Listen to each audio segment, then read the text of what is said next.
Hello and welcome to another edition of Coffee Talk with immigration attorney Brian D. Lerner.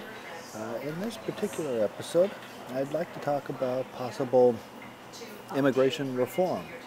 Now, I haven't been able to really do a video on this for a long time because primarily the presidential race was determinative of the path that it was going to take.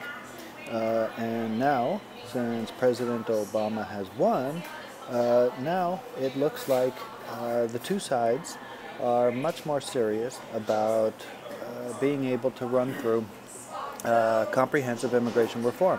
I know that previously President Obama had tried, and it was essentially blocked on the other side, and then they put forward.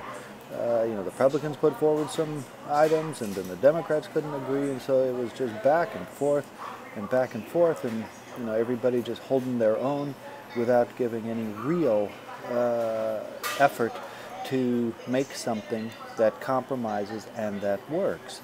And so now that President Obama has won, it looks like it's near the top of the list as to what's going to be done. There's already been some proposals that have been put forward.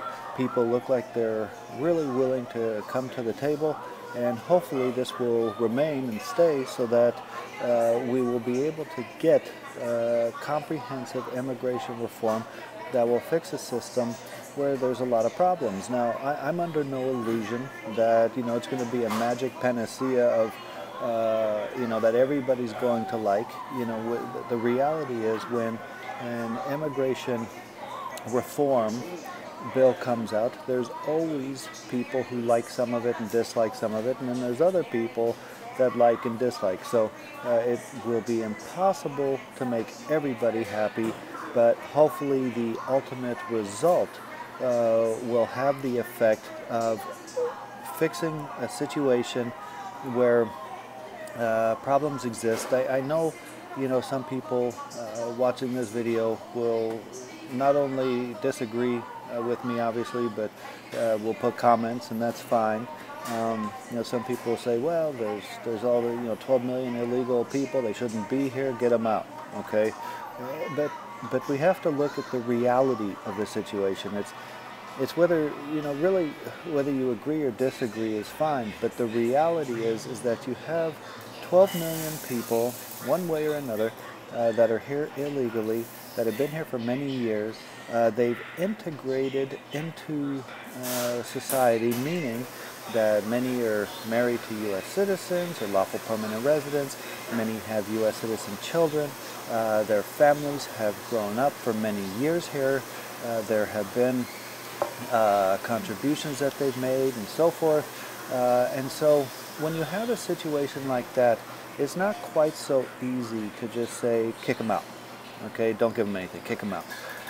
And when you look at, again, whether you agree that you should kick everybody out that's illegal or give amnesty, those are two completely different grounds. One is you give them nothing and you deport them all. The other is you give everybody here amnesty, and then of course they end up with green cards. So immigration reform is not really looking at either one of those two options. It's not looking at not giving anything to anybody or giving everything to everybody. Okay, it's looking for something in between. It's taking the reality of how it is here. I mean, when you look at it, we're the United States of America. It's a melting pot of people from around the world. It really is a place that people from around the world look up to, want to come to. And so when you look at other countries, for example, Mexico, and you see all the violence that's going in there, the killing, the drug lords, you see the economic conditions being terrible, you see all of that. People are desperate. So what they want to do is they want to come to the U.S. They want to start a new life. They want to make a better economic life for themselves, for their family.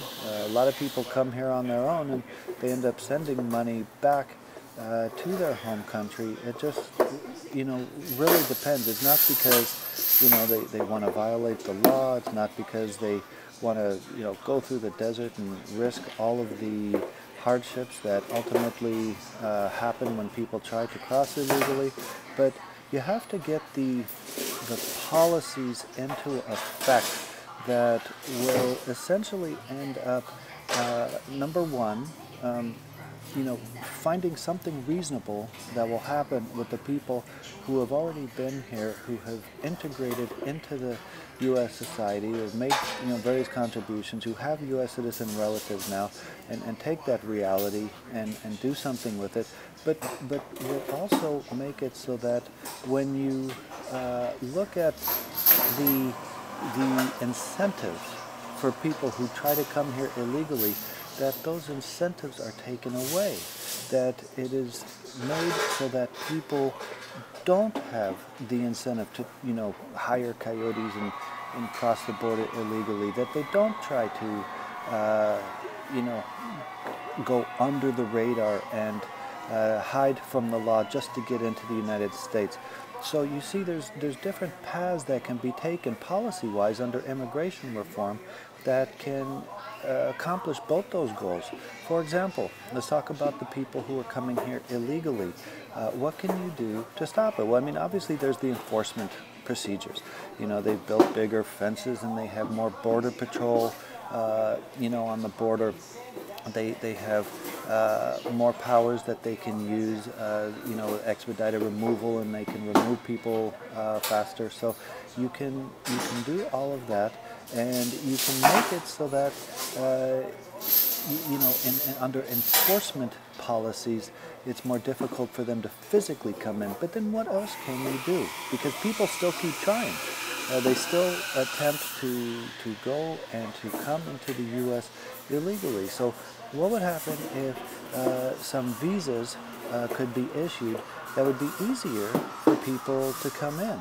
That would be able to, number one, they'd apply, they'd be able to work, they'd be able to cross over legally.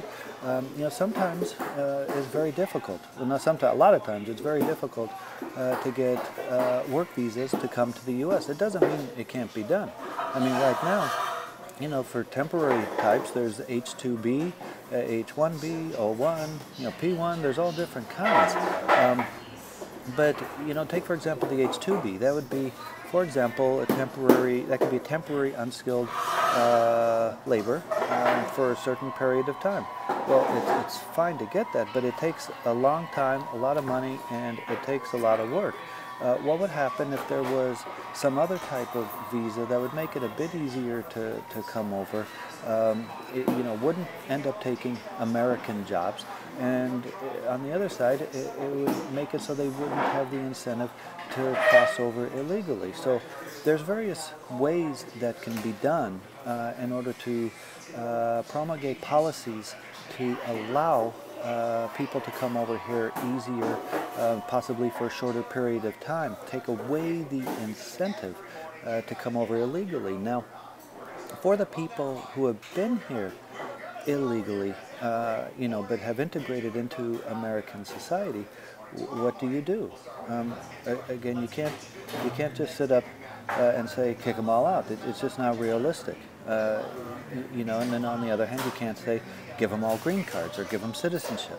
It really should be something in between, because obviously there's a lot of people who come over legally who wait the years necessary in order to obtain, a current visa number. They go through the consular processing, they apply through the normal means, and so, obviously it would be a little unfair to just give something away where other people have spent years trying to get the same thing. So, there should be a policy or something in effect that if they meet a certain criteria, let's say they've been here a certain number of years, they're not inadmissible, for example, based upon crimes, and they have a path that they might be able to work toward to get the green card, okay, to ultimately make them legal, and if you work a system like that, you take this undertow, this underground of people who are working for sub-minimal wages, who are basically just trying to get by, who are hiding all the time, but still, for example, trying to do the best for their children who were born here, to go to school and so forth. And so, if there was a way to ultimately work it so that they would get the green card, but something that takes some time, something that takes certain requirements, and something that they have to work for, then that might be doable. So the idea is that hopefully Congress and the President will put forward some procedures that will deal with several different parts. That's what comprehensive immigration reform is. It'll deal with the enforcement side of it. It'll deal with the people who are here and how they might develop a path to get residency. It will deal with the possibly expansion of temporary visas to come into the U.S. So it'll deal all over the board with what needs to be done. It'll deal in such a manner that it will treat humanely the people who are already here. It'll show that the United States gives a fair shot to those people, not just closing the eyes and being cruel and kicking people out. But don't confuse the ability for people to do, for Congress to do immigration reform with the fact that they still, try to deport people. I mean, when someone's in deportation proceedings, there's lots of different ways to try to fight it. The U.S. Does give opportunities for people who are in deportation proceedings to fight to try to stay here. For example, cancellation of removal. They've been here for 10 years, they have good moral character, and they have a U.S. citizen or lawful permanent resident relative who will suffer extreme hardship. So right now, today, under current law, if someone's put in deportation proceedings, it is possible, it's entirely possible, to fight the deportation, win, and get the green card. So if they're allowing that today, when people are already in deportation proceedings, why not allow something similar to that for people who are not in deportation proceedings? Again, nothing where they just have to sign a paper and boom, they get the green card. They do have to fight for it, they do have to prove the elements, they do have to show that they qualify, and it's not easy, but it's available. So based upon that, what I would do is hope that when the comprehensive immigration reform comes out, that it is both fair to people who want the enforcement side to be strengthened, and it's also fair to people who want to give chances to the foreign nationals who have been here for years and have integrated in society. I do hope that there will be some comprehensive immigration reform. It has been since 1996 that we've had a really big immigration bill, and when the one came out in '96, that was very, very anti-immigrant. So, prior to that, it was many years. So it's long overdue. I mean, it's been more or less about 30 years, give or take, since we've had a completely comprehensive immigration reform that will cover all the different sides and will either help or enforce the different sides of immigration law. So I'll keep you posted. We'll see what happens, and we'll go from there. More on the coming videos.